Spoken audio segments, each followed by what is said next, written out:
Hello everyone, this is your brief summary of sequences and series and financial maths, and I realised in some of the previous summaries that I didn't zoom in and therefore they're a little hard to see. So anyway, I'm zooming in now on this. For an arithmetic sequence, how you spot it is that there's a common difference, okay? So going from one term to the next, you add the same fixed amount d, or perhaps you subtract the same fixed amount d. D could be positive or negative.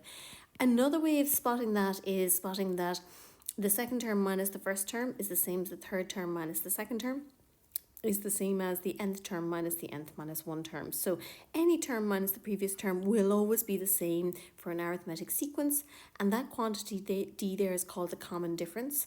And then you have a formula in your log tables. So page 22 of your log tables, you've all your formulas for Tn of an arithmetic geometric sequence. And in order to find the nth term, or perhaps the sum of the first n terms, you need to know a, the first term, and the common difference d, and then the value of n if you want a specific term.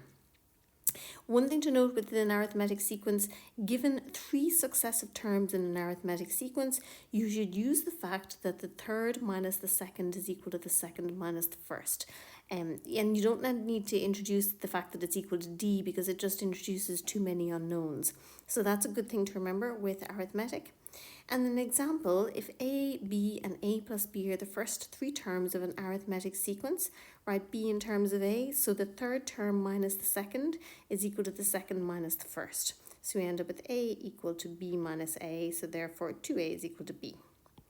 Now, there's kind of a parallel set of post-it notes here to the right here for a geometric sequence, so successive terms and an example. So let's focus in on the geometric sequence. So for geometric, you have that one term, to get from one term to the next, you multiply by a fixed value, and it's called or is the common ratio. So that is reflected there on the right hand side of the box above here.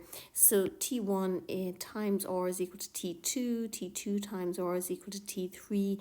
Any term times R will give you the next term, and that can be written in the form or is T2 divided by T1 or T3 divided by T2, or any term Tn divided by the previous term. So just to see the parallel between that and the arithmetic, any term Tn minus the previous term gives you the common difference d, whilst with geometric, any term divided by the previous term is always the same value r. Given three successive terms in a geometric sequence, what do we know? We know that the third term divided by the second term is the same as the second term divided by the first term, okay? So that's a fact you should use in that instance if you're given three successive terms, and they don't have to be T1, 2, 3, they could be T7, 8, 9. And then an example, if you have three terms there, and they're the first three terms of a geometric sequence, write y in terms of x. So the third term divided by the second term is equal to the second divided by the first, and you can then simplify down to y equals x squared. So they're just some facts that are good to know about arithmetic and geometric sequences. Everything else you need to know is in the log tables on page 22. You have the formulas for Tn, Sn, and then for a geometric sequence you have the infinite sum. So let's see, first of all, recursive sequences here. So one term is defined using the previous two terms, or maybe just the previous term. Fibonacci is an example. You've seen those already before. There's a worked example there, you'll see it in the summary.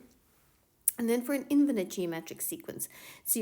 So if you add the terms of a geometric series, if you add an infinite number of terms, so you don't stop at any point, this will converge. It will sum to a finite value, the first term over 1 minus the common ratio r, only in the circumstance in which the absolute value of r is less than 1, i.e. r lies between minus 1 and 1, okay? So to get from one term to the next in this series here, we multiply by r, but the only circumstance in which that infinite series would sum to something finite would be if r lies between minus 1 and 1, which makes sense. The terms want to be getting smaller, and as you go from one term to the next, they need to be getting quite small. For a quadratic sequence, the second difference is common. So, for example, 1, 4, 9, 16, 25, it's not arithmetic, it's not geometric, but you can spot that the second difference is constant.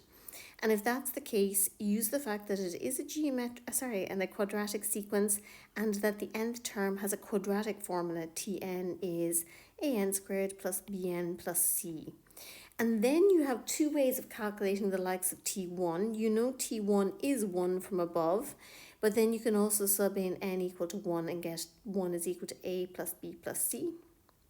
You know T2 is 4 from above, so you can put 4 equal to a times 2 squared plus b times 2 plus c, and then etc. etc. You'll end up with 3 equations and 3 unknowns. Okay, and then for financial maths, like a lot of the formulas are in the log tables. These quantities are described in the log tables. If there's mention of continuous rate of change, there's a formula on page 32 of the log tables. The future value is P times E to the RT, works for continuous depreciation or continuous rate of change. This formula here, APR to monthly interest rate, that's not in the log tables and it is one you need to know. But I think you're pretty used to going from monthly to, that should be a 12th root there, sorry. I'll fix that in the summary, monthly to the annual percentage rate. And think of it as, okay, one of them gets a 12th root and the other gets a power of 12. Take the monthly interest rate. You have to raise it to the power of 12 to bring it up to the yearly interest rate plus 1.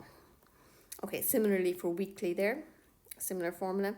And then the only thing to note about the amortization formula is on page 31, top of page 31, is that, your principal, your fixed repayment, your amount of time and your interest rate, they must align. So if A is an annual repayment, I must be the annual interest rate and T must be a number of years. If A is a monthly repayment, I must be a monthly interest rate and T must be the number of months. And then I have a timeline down the bottom. Make sure to use your timeline. All right, we'll do more examples in class.